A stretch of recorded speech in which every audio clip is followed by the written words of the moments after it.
Alright, what's good YouTube? So on today's video, I'm pretty much gonna be removing what's called mud scrapers. This is a part that comes on all our Can-Ams, but if you do a lot of desert riding, not much mud riding, I recommend you remove these. And if you do any mud riding, there's an upgraded version of these mud scrapers.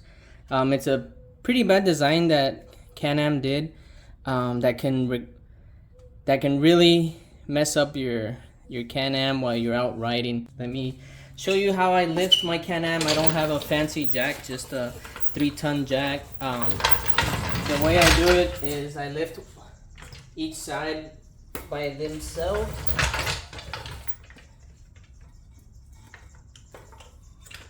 I use a piece of wood. I don't have to, but just so it doesn't mess up any of the powder coating.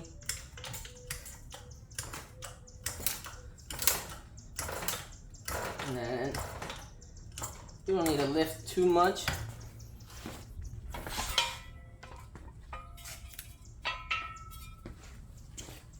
You get your support because you don't want to depend on your jack to do all the work.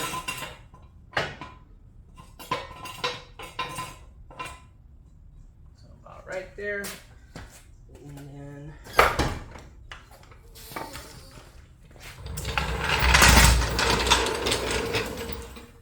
I run 35, so it requires a lot for my jack to be able to lift it on both sides. So this is the way I do it.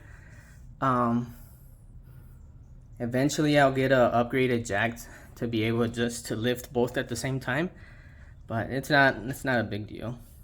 So I'm gonna start removing the tires and I'll show you where these mud scrapers are. So I got the wheel off, and the mud scrapers are these right here. So it's only 2 bolts. They're like a 10 millimeter plastic housing, and then this actual piece at the bottom here, it's metal. This is what scrapes the mud off. I run 15-inch wheels on my 35s. This is my trail tires. But when I'm at the dunes, I run a size 14. I wish I would have got 15s, but this is how it sits on a 15-inch wheel. You got a lot of clearance, but on a size 14-inch wheel, you don't get much clearance. So for people that are running the stock wheels, this is really bad for you guys.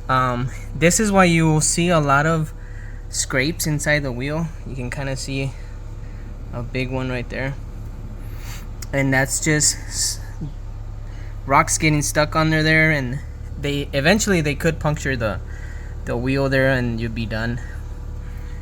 You will need a new wheel to keep riding.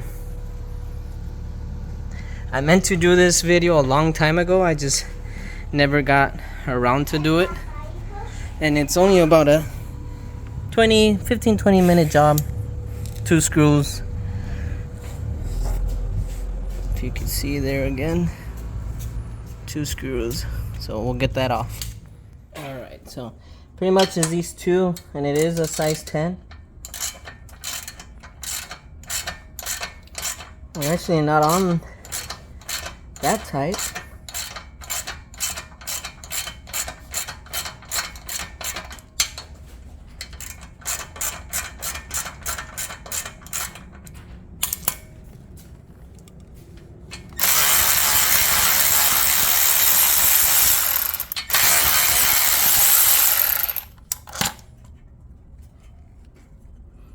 And I was wrong, there's 4 of them.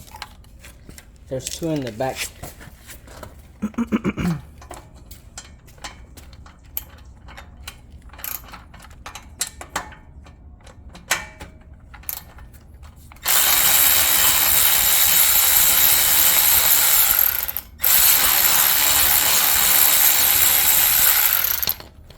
So this is it.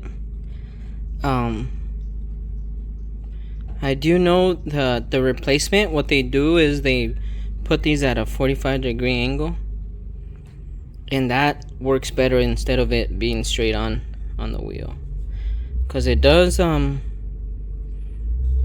guess the thought was good, but they did not really plan that well. And if you follow any of the forums, it's happened to people.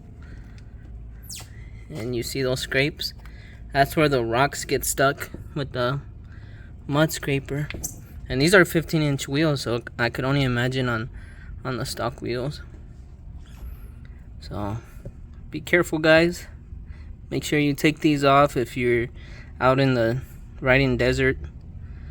We really don't need them. So on the driver's side, I'll just do a quick hyperlapse, and then I'll be posting a few pictures that I'll pull from the Google forums on the Can-Am website about the damage that people have caused. I do have like a few Facebook groups too where they have asked about it, and some people have put up their damaged wheels. So some people even say that that's the first thing you have to do is get rid of those mud scrapers.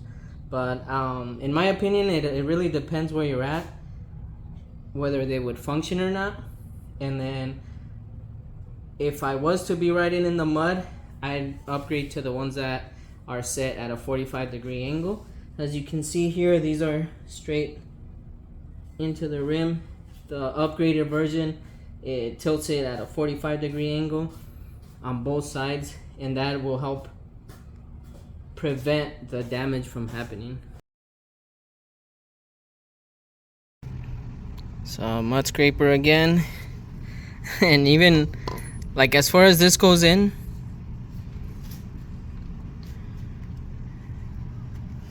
you can tell right away that the rocks are getting stuck there. So, just a quick tip for you guys to kind of save your wheels out there.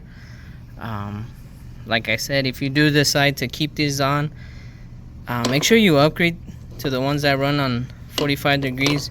So I'll post a link to kind of show you guys the ones I found. I won't be upgrading. The only thing is that you do have to keep in mind the mud will get stuck in here if you're ever out mudding. So make sure you're cleaning your wheels. Always, while you have things apart, it's always good to check. Like right now, we can check my brakes.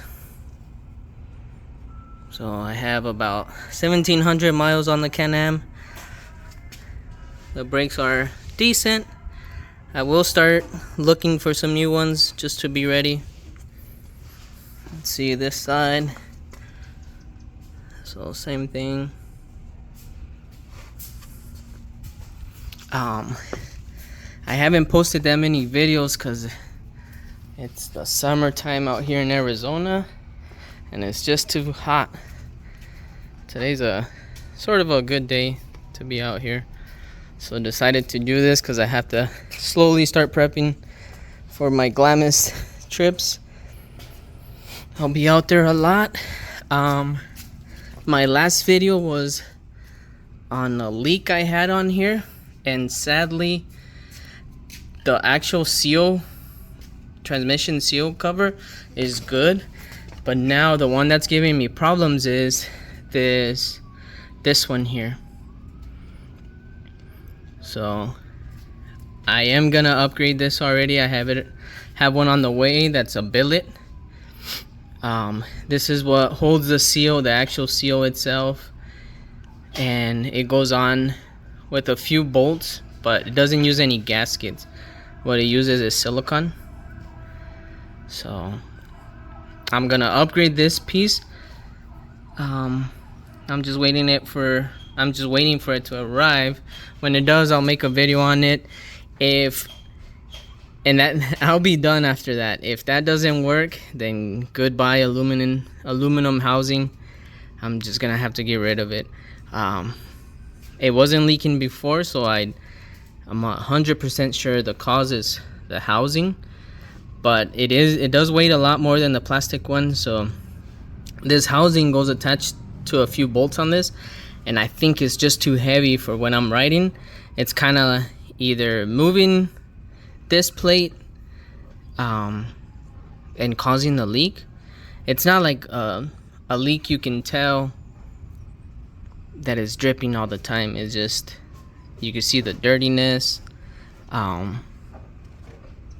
yeah, we're gonna take care of it. I'll do the video as a follow-up, and just wanted to show you guys about these mud scrapers. Just a quick tip. I like to share what I do with my ride so you guys can decide if they're good or bad ideas. But I'll see you guys on the next video. Thanks for watching.